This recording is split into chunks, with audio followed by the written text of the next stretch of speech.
Bonjour amis internautes, j'espère que tu vas bien. Alors nous nous retrouvons dans une petite vidéo atelier cuisine. Je vais faire des cookies maison.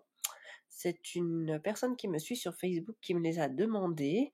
Alors faire des cookies en soi, c'est pas très compliqué. La différence ici, c'est que ce sont des cookies sans produits raffinés qui convient aux personnes diabétiques. Alors je rappelle que quand on est diabétique, on ne doit pas forcément tout supprimer le sucre parce que le sucre est vital et essentiel pour notre fonctionnement. Je ferai une petite vidéo là-dessus ces prochains temps. Par contre, il convient de choisir des aliments d'extrêmement bonne qualité et de gérer la quantité. Alors c'est parti, on peut y aller. Si tu ne me connais pas encore, je te rappelle qui je suis. Je suis Lauriane Pichard, thérapeute en nutrition et coach santé et je me suis spécialisée dans la prévention et le traitement du diabète de type 2 parce que nous sommes en pleine pandémie, qu'on compte à peu près 340 millions de personnes diabétiques et que cette maladie chronique est majoritairement due à un problème de mauvaises habitudes alimentaires et de sédentarité. Donc sur cette chaîne, évidemment, on est concentré sur nos habitudes alimentaires. C'est la première chose que l'on peut changer avant les problèmes plus profonds de métabolisme ou de génétique. On doit d'abord agir sur ce dont nous sommes maîtres, donc nos habitudes. Alors on y va pour le jingle.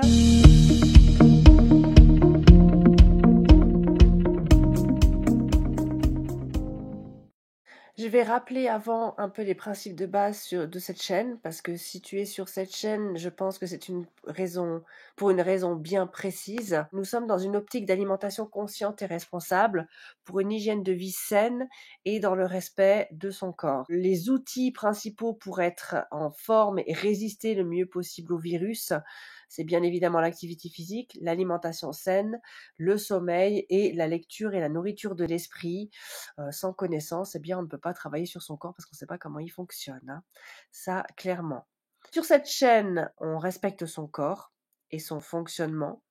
On l'aide dans sa mission de maintien de vie. Donc, le corps, en fait, a une mission très simple, en même temps très complexe, c'est de nous maintenir en vie le mieux possible et le plus longtemps possible dans notre environnement naturel. Et sans notre aide, il ne va pas y arriver, tout simplement. Si tu adhères toi au message, sache que nous sommes empathiques envers nous-mêmes et que nous faisons tout ce qu'il faut pour nous maintenir en bonne santé avec des actions naturelles et que le produit miracle n'existe pas. Le produit miracle, c'est nous et les efforts et la conscience que nous avons de nous-mêmes au quotidien. Alors on y va pour les ingrédients. Alors les ingrédients nécessaires aux cookies. Tu vas donc pouvoir utiliser 300 g de mélange de farine avec un indice glycémique bas ou moyen. Donc de la farine de coco, petit épeautre, cacahuètes, soja, noisettes. À voir. Tu peux faire un petit mélange. Mélange pas trop non plus. Moi j'en prendrais 3-4 grands max. Ensuite de la levure chimique, 100 g de sucre complet, donc bien évidemment en remplacement du sucre raffiné. La farine, ici, ce sera en remplacement de la farine blanche. Le sirop d'agave également en remplacement du sucre raffiné. Le mélange, 175 g, 175 g, je parle en même temps suisse, en même temps français, de fromage blanc à 0%, et purée de cacahuètes. Tu peux proportionner 70 et 30%. 75 g d'œufs entiers, 75 g d'œufs entiers, 380 g de pépites de chocolat noir, 380, minimum 80% pour que ce ne soit pas du sucre au chocolat, et 150 g de mélange d'oléagineux à choix, amandes, noix, cacahuètes, ce que tu veux. Bien évidemment, il y a plusieurs façons de faire un cookies. Donc, soit tu peux acheter celui industriel où il y aura plein d'additifs dedans. Ça te fera gagner du temps, mais ça va pas forcément faire du bien à ta santé, mais c'est une question de choix. Tu peux également faire des cookies, donc te donner la peine de faire des cookies en utilisant des produits raffinés, ce qui est quand même un petit peu dommage.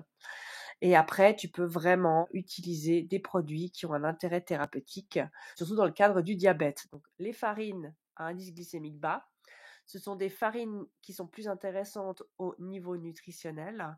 Elles amènent plus vite à l'état de satiété et de ce fait freinent la prise d'une deuxième part de gâteau parce que vous êtes plus vite rassasié. Le sirop d'agave, il est issu d'un jus concentré de cactus originaire du Mexique. 2 cuillerées à soupe de sucre suffisent pour remplacer 100 g de sucre blanc et il a un fort pouvoir sucrant. Il a un index glycémique moyen et est bénéfique pour la flore intestinale. Donc c'est le top. Le fromage blanc, en remplacement du beurre, il permet d'obtenir des cakes onctueux avec beaucoup moins de matière grasse et donc prévenir les maladies cardiovasculaires. Même poids de fromage que de beurre. Et la purée de cacahuètes, plus complète au niveau nutritionnel et moins grasse que le beurre, qui lui, en plus, chauffé à plus de 120 degrés, dégage des toxines et des substances cancérigènes. Prendre garde quand même, puisque la cacahuète est allergène, donc si vous êtes sensible et que vous faites souvent des allergies, avant d'en mettre dans la recette, eh bien, contrôlez que vous n'êtes pas allergique aux cacahuètes, ce serait du gaspillage. Le sucre complet, riche en minéraux et oligo-éléments, contrairement au sucre blanc, qui sont des calories vides. En fait, c'est du vent, totalement. Ça vous fait augmenter votre taux de sucre dans le sang, mais ça n'apporte rien à vos cellules et c'est vraiment dommage. Étape 1, on va mettre toutes les farines dans le robot et on va, avec la levure également, et on va mélanger.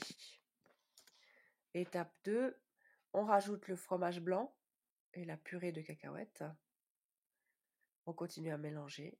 Ensuite, on va rajouter le chocolat concassé et les oléagineux que vous aurez choisis. On va ensuite rassembler le tout et former un boudin, filmer et laisser au frais pendant 30 minutes. Ça permettra de faire durcir la pâte et de la travailler mieux après au niveau du découpage. Étape 5, découper des petits ronds et les poser sur une plaque. Vous aurez déjà fait préchauffer votre four à 175 degrés. Ça dépendra du four, bien évidemment, hein. Si vous connaissez peut-être un peu votre four, peut-être qu'il faudra 180, 190, ça dépendra.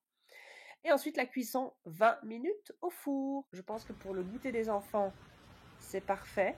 En plus, je vous assure que vous en prenez qu'un, vous n'en prenez pas deux. Donc, ça réduit les quantités également de sucre et c'est extrêmement nutritif. Voici le résultat en vidéo, il rend plutôt pas mal. Le résultat en photo. Donc voilà, j'espère que cette recette vous aura plu. Donc si vous aimez cette chaîne, eh bien abonnez-vous, likez, partagez, commentez, posez vos questions. J'y répondrai avec plaisir.